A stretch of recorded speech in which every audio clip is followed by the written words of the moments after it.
Okay, today we are reading Genesis 42. Joseph's brothers go to Egypt.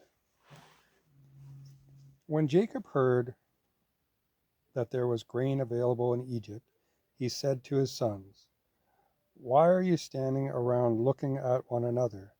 I have heard that there is grain in Egypt. Go down and buy some for us before we all starve to death." So Joseph's 10 older brothers went down to Egypt to buy grain.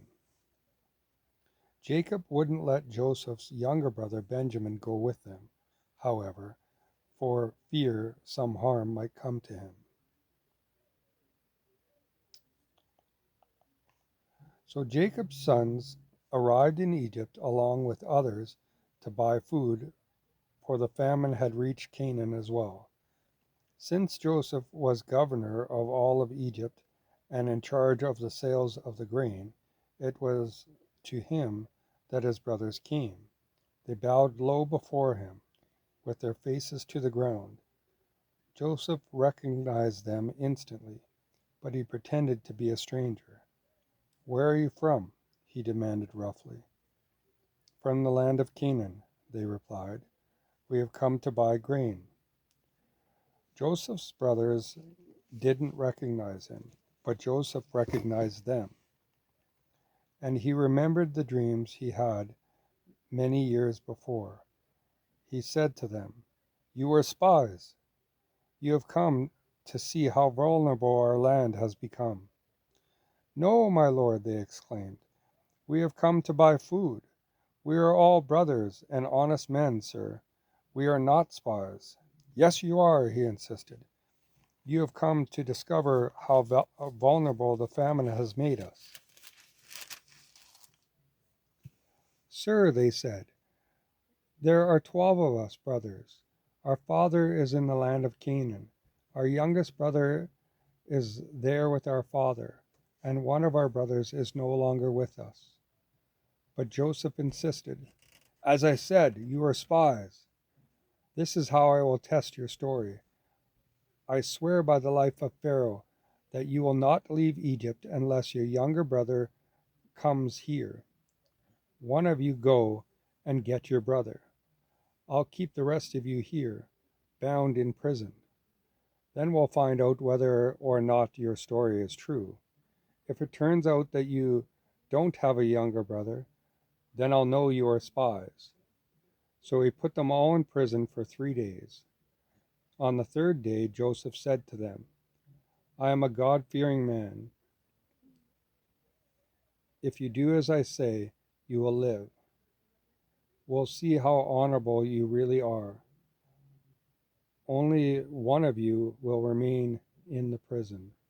The rest of you may go on home with grain for your families, but bring your youngest brother back to me. In this way, I will know whether or not you are telling me the truth. If you are, I will spare you." To this they agreed. Speaking among themselves, they said, "This has all happened because of what we did to Joseph long ago. We saw his terror and anguish and heard his pleadings, but we wouldn't listen. That's why this trouble has come upon us." "Didn't I tell you not to do it?" Reuben asked. "But you wouldn't listen, and now we are going to die because we murdered him."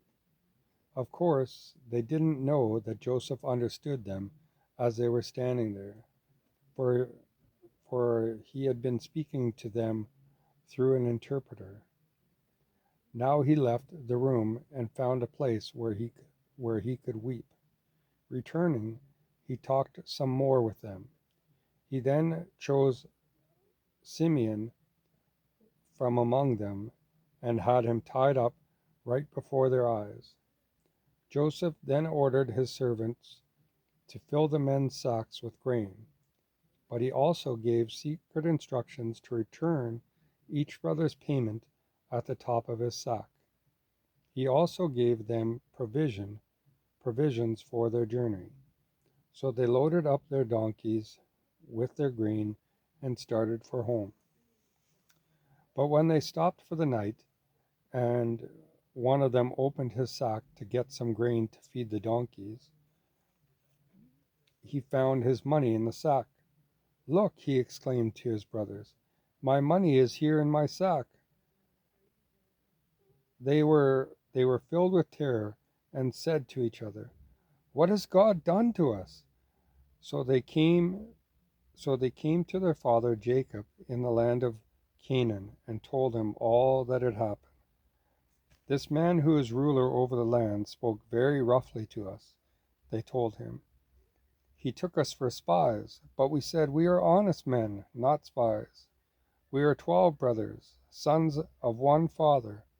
One brother has disappeared, and the youngest is with our father in the land of Canaan.' Then the man, the ruler of the land, told us, 'This is the way I will find out if you are honest men. Leave one of your brothers here with me, and take grain for your families and go on home. But bring your youngest brother back to me. Then I will know that you are honest men and not spies.